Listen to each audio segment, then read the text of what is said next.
Que hoy propongo en nombre de las y los diputados de Morena, cuenta con 29 artículos que contienen como objetivo central la aplicación de una política de austeridad, no del gobierno, sino del Estado, para reducir de manera sostenida el costo de la administración pública en beneficio de la sociedad. Partimos de la convicción de que el gobierno y sus funcionarios deben servir a la sociedad y no servirse de ella. Este es el planteamiento central que inspira la propuesta que racionaliza el gasto con un propósito de beneficio para las mayorías. Se busca generar un marco legal que promueva la austeridad republicana, que el presupuesto se distribuya con justicia, donde los ahorros generados por la aplicación de la presente ley se concentren en un fondo especial que se destinará a la educación, a la salud y a la inversión productiva nacional. En una primera etapa, la aplicación de la Ley de Austeridad Republicana permitirá ahorrar 450,000 millones de pesos sin afectar en lo más mínimo las funciones sustantivas del gobierno. Parte de estos recursos se podrían aplicar en lugar de aumentar la deuda pública mediante la bursatilización para la inversión en infraestructura educativa, como propone Enrique Peña Nieto. El ahorro se obtendría básicamente con la reducción a la mitad de los salarios de los altos funcionarios públicos y con la eliminación o reducción de los gastos superfluos del gobierno. En México, la racionalización del gasto es una preocupación de la sociedad. La diferencia entre lo que propone Morena y lo que hace este gobierno está en los renglones que afectan a unos y a otros. El gobierno aumenta impuestos, castiga los programas sociales y la inversión productiva, generando más desigualdad y pobreza, como lo muestran las cifras del Consejo Nacional de Evaluación, que además tenemos ahora 2 millones más de pobres oficialmente reconocidos. Morena propone ahorros y disminuir los elevados salarios y prebendas de la alta burocracia. Frente a la baja en los ingresos petroleros y el riesgo de aumento en las tasas de interés en Estados Unidos, Hacienda y Crédito Público ha insistido en la necesidad de reducir el gasto, afectando principalmente a Pemex y a la Comisión Federal de Electricidad y a otras áreas con un alto costo social que no obedecen a una cultura de racionalidad. Mientras que en 2012 el gasto corriente era equivalente al 15.3% del Producto Interno Bruto, para 2014 ya fue de 16.9%. Está claro que el aumento de los recursos presupuestarios no se utilizó para mejorar ni los servicios ni los programas sociales, como lo demuestran los crecientes índices de desigualdad y de pobreza. Hoy se puede afirmar que la riqueza petrolera fue dilapidada debido a la orientación y al ineficiente ejercicio del gasto público, el cual se desarrolla de manera poco transparente y no puede ser debidamente vigilado por la sociedad, lo cual esta Cámara tiene que asegurar.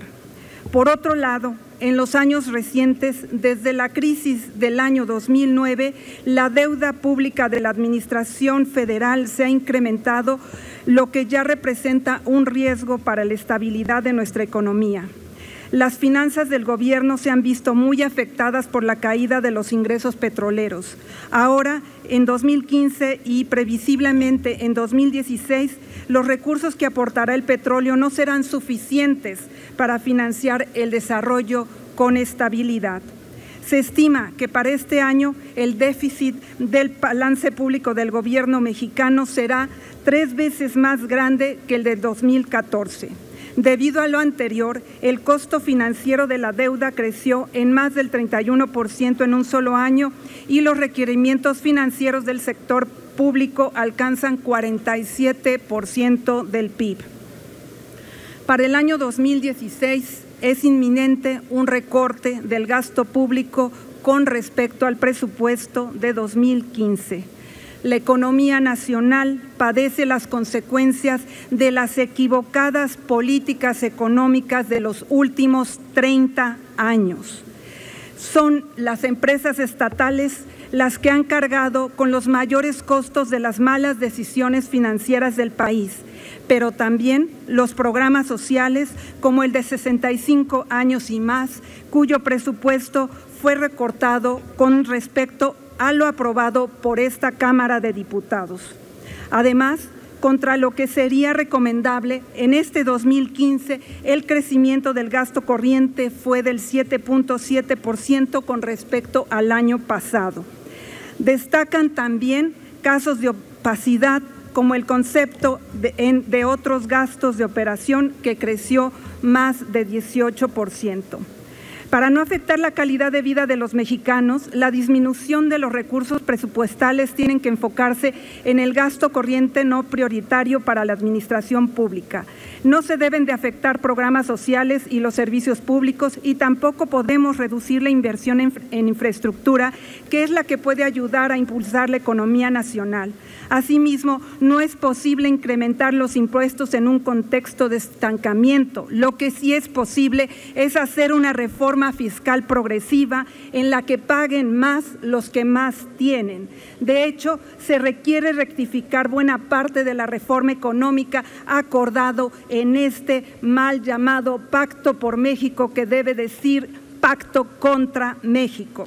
Es importante insistir en que es imposible recortar gastos como el oneroso contrato del avión presidencial. También se pueden reducir las compras de vehículos terrestres y aéreos del personal administrativo del gobierno. Haciendo caso de un reclamo de la sociedad, es posible y necesario ajustar los salarios de los altos funcionarios, el seguro de separación individualizada, los gastos de representación y las millonarias pensiones de los expresidentes. También se pueden reducir a la mitad las prerrogativas de los partidos políticos, las subvenciones a los grupos parlamentarios y las prebendas de los altos funcionarios del Poder Judicial. Algo que es particularmente urgente es el ajuste en el gasto de comunicación social. Solo en 2014 el total ejercido fue de 7,000 millones de pesos, 5,000 millones de pesos más de lo que aprobó esta Cámara de Diputados. Como consecuencia de la aplicación de esta iniciativa, entonces, podría ser posible un ahorro del gasto de alrededor de 450,000 millones de pesos, todos ellos en renglones de gasto corriente distintos a los programas de apoyo social. Dicho ajuste obligaría a una racionalización de los rubros de gasto no prioritarios y permitiría mantener los niveles de inversión pública proyectados para 2016 e incluso incrementarlos. Estos recursos serían también suficientes para mantener el gasto social y la inversión para enfrentar la crisis por la caída de los ingresos petroleros y garantizar el desarrollo productivo del país. México se enfrenta a una gran crisis, la inestabilidad internacional está en una puerta. No podemos permitir que en esta Cámara de Diputados la pobreza siga creciendo, las carencias en este país. No solamente estamos hablando de los 55 millones de mexicanos reconocidos por este gobierno, hay adicionalmente 40 millones de mexicanos que tienen vulnerado alguno de sus derechos reconocidos por el gobierno federal. Estamos hablando de 100 millones de mexicanos que no tienen cubiertos sus derechos socioeconómicos, que requieren de un apoyo y requieren de que en esta Cámara se legisle para ellos. Es cuanto. Gracias, diputada Damián. Túrnese a las Comisiones Unidas de Hacienda y Crédito Público y de Presupuesto y Cuenta Pública para dictamen.